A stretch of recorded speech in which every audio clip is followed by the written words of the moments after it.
Coffee Minutes Podcast episode, Coffee Health, What the Research Says. Hello coffee lovers. Welcome back to Coffee Minutes. I'm Jenny, and today, we're taking a closer look at the relationship between coffee and our health. Coffee has been both praised and demonized throughout history, but what does the current research actually say? We're going to explore the potential benefits and drawbacks of our favorite beverage, so you can make informed choices about your coffee consumption. Grab your favorite mug, and let's dive into the world of coffee and health. The complexity of coffee health. Coffee is a complex beverage with a variety of compounds that can affect our bodies in different ways. It's not simply a matter of good or bad.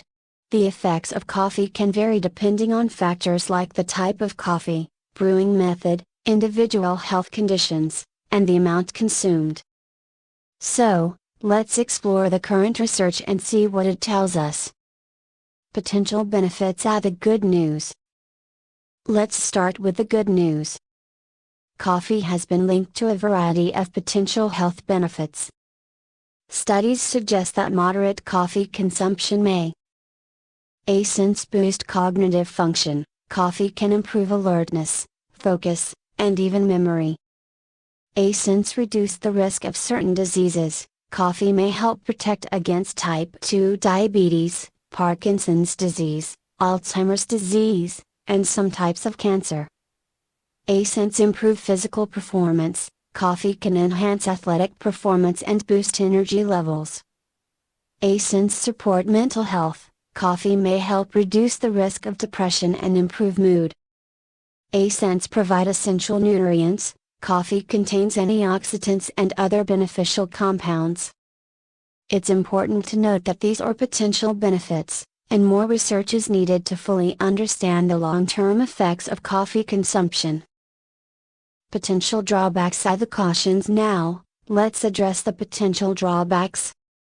Coffee can have some negative effects, especially if consumed in excess or by individuals with certain health conditions.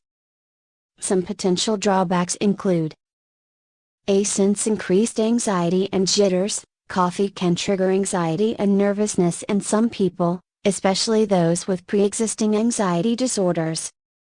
Sleep disturbances. Coffee can interfere with sleep, especially if consumed close to bedtime.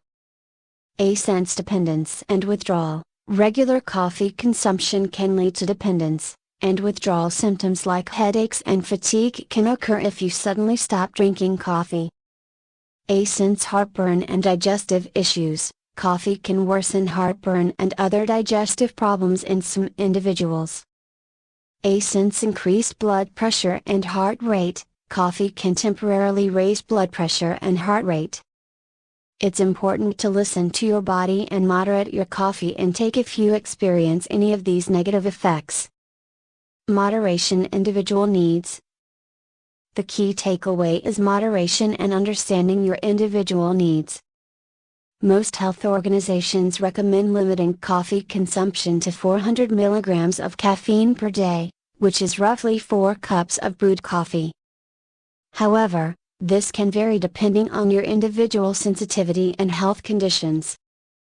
If you have any concerns about coffee and your health, it's always best to consult with your doctor or a registered dietitian. And that concludes our exploration of coffee and health.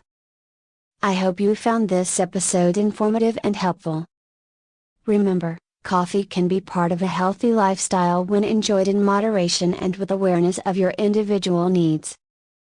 If you enjoyed this episode, please hit that like button, subscribe, and share it with a friend who loves coffee.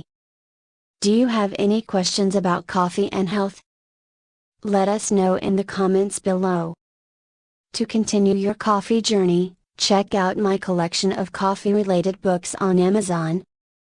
You'll find a list of resources in the description below, covering topics from brewing techniques to global coffee cultures and more.